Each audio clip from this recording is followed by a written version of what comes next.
Hello, Internet people. Okay, so August 17th, what is happening on August 17th? Well, if you're looking to buy or sell a home, for lack of a better word, it would behoove you, okay? It would actually, with great urgency, if you can't buy a home before August 17th, at least try to get into contract by August 17th. Not to say that you cannot buy a house after August 17th. Of course you can. You could buy a home anytime after that, even into the new year. But I think it's just gonna be a little bit tougher because the rules are changing and it's a whole new ball game. Really his signature home run. Wow! Cold lawn razzle dazzle! Okay, so what happened? So it was all over the news. In case you haven't seen it, it was called the National Association of Realtors were sued. They were sued for $1.8 billion. And they were sued for, I think it was two things. One was conspiracy to inflate commissions, and the other one was called steering. And I'll talk more about both of those in just a minute. But what actually happened, actually, you know what? I follow a real estate coach. His name is Daryl Davis. Real nice guy, kind of animated, kind of funny. He did a whole video on this. I took just a clip, about a minute, maybe a minute and a half, just to bring you up to speed as far as what happened in the courtroom. Check this out really quick. This is the law firm that won. This is 4 guys, not 40, not 400. I divided up the $1.8 billion. This is how much they made in contingent fees. $700 million is what they got paid, these guys. And that comes out to $170 million each. Homeowners only got $2 million if you divide it by the 500 homeowners. If you do the math, you think we charge too much? They got $700 million. The homeowners only got 2. I don't see how that makes sense. This is the lead attorney, Michael Kutchmark. Here's what he said. This is the one of the rare things in our country where, regardless of politics, people can come together. Everyone agrees we have to get the National Association of Realtors out of the pockets of homeowners. It's not the right. It's not right, and the jury exposed it for what it was. This guy's got it in for us, ladies and gents. There's 2 more quotes. I've been following this, Mama Maluk. Our goal is to take this message from the state of Missouri and take it nationwide so that homeowners in our country can finally reap the benefits of technology and get these corporate real estate giants out of the homeowners' equity. How about getting you out of our equity? Here's the last one that gave me a chill up my spine. He said, we are not going to stop until NAR is broken up. Man, what a mama malouk, huh? Can you believe that guy? Making all agents look like we're either cartel criminals or gangsters. Of course we're not. I mean, we're honest, we're ethical. Yes, of course there's always 1 or 2 bad apples in every bunch, okay? But that doesn't have to mean we all have to be given a bad name. But nonetheless, so basically that's what happened in the courtroom. Now, I believe it's gonna be more like a snowball effect or a domino effect. What happened in the courtroom, now the postcards start coming out. And Daryl actually did another little clip also in the same video there about postcards. Check this out. How many of you have seen these commercials? Mesothelioma. Every time I turn on my TV, I see one of these commercials. Or the Camp Lejeune. So here's how, just to school everybody so you understand what's happening. When you have a $1.8 billion lawsuit like that, every attorney says, hey, wait a second. This is a model. This is a template to shake down other businesses, you see. So what they do is they put out ads saying, hey, have you ever been at Camp Lejeune? Hey, have you ever had this problem? Call us, go to a website, fill out a form. So then we go to a website. Yeah, I sold my house with a realtor. Bada bing, there's one. Give me somebody else. Bada bing, there's another one. And after you get a few homeowners saying, yeah, I listed my house with an agent. Now the attorney's got a list of defendants, and that's how you start a class action lawsuit. So any of the mid-sized brokers, it's going to be a rough year. It's already started. One of our power agents showed this on Facebook. Karen, thank you, Karen, for sending this. She said this is an ad she saw on Facebook. Did you work with a realtor to buy or sell a home recently? Well, if so, your realtor may have charged you excessive commissions. See if you may be entitled to compensation. Bada bing. So that's what happened, and now they're looking for millions of people, and they're suing for millions of dollars, okay? And in fact, my buddy of mine a buddy of mine back east actually got a postcard. It looks somewhat similar to what Daryl had. They're all like boilerplate, composites here. Check this one out. Pretty much the same thing. If you bought or sold a home recently, blah, blah, blah. Of course, they make it sound like it's really, we're the bad guys. And that's just the introduction on the front of the postcard. But check out the back of the postcard. Now, it's might be a little blurry because it's a copy of a copy of a copy. But I guarantee you, even if it was absolutely crisp, you probably still wouldn't understand it. In fact, you'll have to be an attorney. I wonder if some attorneys even understand it. So much legal jargon. You got to do this, you got to do that. They have to go to the website. They have to, put in all this information, fill out this form. Oh, and by the way, if fill out the form, it has to be done correctly. If you screw up, you're getting nothing. So after all that, how much would you actually get after doing all this work? Well, depending on the state you're in, it could be anywhere from $17 to $29, and you had to be between between 2018, I think it was, up to today to actually get a piece of the lawsuit settlement. Okay, so commissions. Now, remember we talked about conspiracy to inflate commissions. Again, same video, a little clip from Daryl about how commissions are actually paid to agents. And again, I want to show this because a lot of folks don't know exactly how do agents get paid when they charge this commission, and how is everything negotiated or should have been negotiated. But check out what Daryl says. So here's the concept here of, and I'm going to say this later, I'm going to say it now. The gist of all of this is that they're all saying we force the homeowner to pay the buyer's commission. Now, which, by the way, you can understand a little bit of concept that if a buyer is being represented by an agent and that agent is a buyer's agent, like they have a legal fiduciary responsibility to represent the buyer's best interest, to have the homeowner pay the fee doesn't kind of make sense, because that's like going to court and paying the other attorney's fees that's working against you. So I understand that concept. But the problem here is, and I don't understand, I wasn't in the courtroom, but what I don't understand is that's not how it works. How it works is the seller pays us one fee, and then we decide how we're going to divvy up that fee. And if we decide that I want to pay to the selling broker this amount, that's my decision. You see, so you're paying me, and so I don't understand what the hell happened in the courtroom. I don't understand how we lost. Okay, was that clear enough? We, the agents, take your money from the seller, and we pay whatever piece we want to pay to the buyer's side, okay? So we only charge one commission, but that was the problem. A lot of agents never said commissions were negotiable to their seller. They simply said, my standard commission is this, or the customary commission is that, or the traditional commission is X amount. There's no such words like that, okay? Basically, there was nothing customary, standard, or traditional. Everything's negotiable. But the seller, they don't know. They're just going to be trusting you, their agent, to just do a good job, charge them a commission, whatever that might be, and sell the house for the highest possible amount they can get in the shortest amount of time, which makes sense.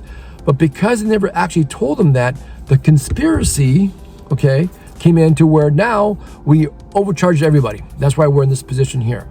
So, how are commissions broken down? Well, like Daryl just explained, I'm going to show you right now. Check this out. This is an MLS. Now, you don't see this anywhere else because, like I said, it's on MLS. It's not public, but it's private. And what you see here where it says comp selling office, that's basically a fancy way of saying compensating selling office, meaning the buyer's agent.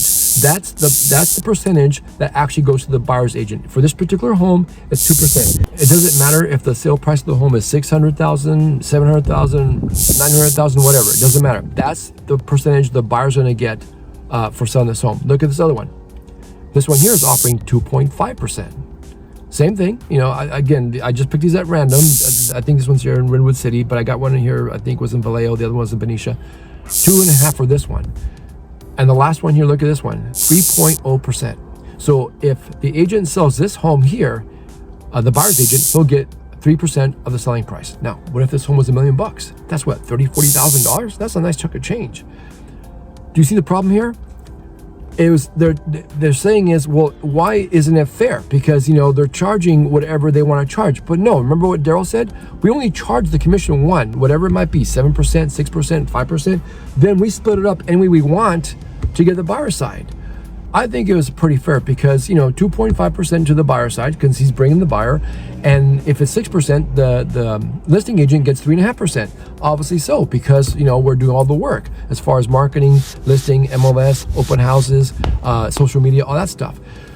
So the problem was also that the way it was presented was the issue, because like I said, if you don't tell them your commission is negotiable, which it totally was from day one, ever since the business started, I would assume, then the seller had no idea and they think they got ripped off.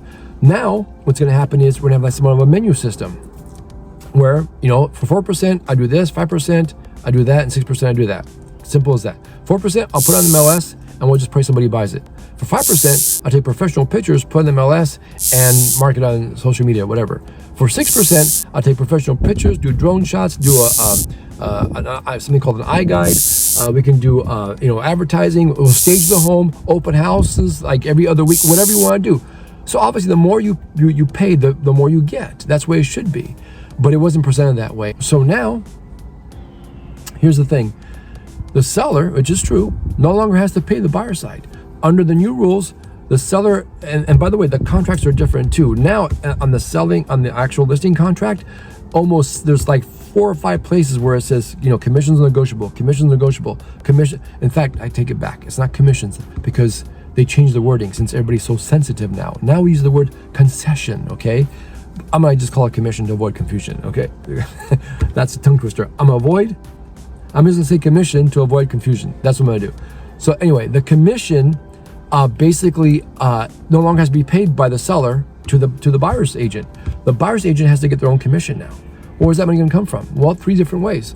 One, if he's paying no commission, well, first of all, you got to remember, if the listings agent says, okay, Mr. Seller, you're my client, if you want to pay 0, I'll put 0 here. And by the way, all that stuff I just showed you on the MLS where it says compensating selling office, the fancy way of saying the buyer's commission, that's going to be gone. We'll no longer be able to see that, okay? So in other words, we won't even know what we're getting paid. So how do we find out? Well, we have to call the agent and say, hey, by the way, I got a buyer here that wants to look at your listing at 123 Main Street. What's my commission? And they could tell you over the phone. Well, we're going to be paying 0%.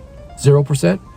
Hey, Mr. Buyer, they're not paying me. So in your contract, which we'll talk about in a minute, they have the option to pay, but they may not be able to. What happens then? We'll talk about that in a minute too. So back to the seller, that's one thing you can do. You don't have to pay a commission, or you can pay 1% or 2%. So if that's the case, now what's happening is the new way of doing things, whatever the seller decides to pay on the buyer side, the buyer has a contract now. It's called a buyer broker agreement, I believe it's called. And what happens in this contract, it's going to say basically 2 things. One, I'm represented by you, the buyer's agent, and I know that if the seller pays nothing or a partial commission, I'll be responsible for paying you the rest. That's a signed statement. Now, again, the listing agent is going to do everything in his power to see if the seller can just pay the whole thing over to the buyer the way it used to be. Obviously, it makes sense because it'll be an easy transaction, everybody's getting paid fairly, and you can sell your house a lot more quickly.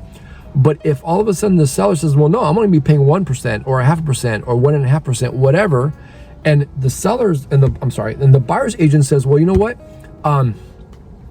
My commission is 2.5%. Well, the buyer says, well, wait a minute. I thought commissions were negotiable. Well, they are, but that's my fee. My fee, I don't have to negotiate. I need 2.5% to make this deal work. So since the seller's only paying, for example, 2%, and my fee is 2.5%, that means you have to come up with the other 0.5% or the other 0.5% to pay me. Well, what does the buyer do? He can go into his pocket and just pull it out of his pocket, whatever it might be, $3,000-$4,000. Great, no problem. Or what if he doesn't have the money? Well, he can call up his lender and say, hey, Mr. Lender, I'm a little short of cash here.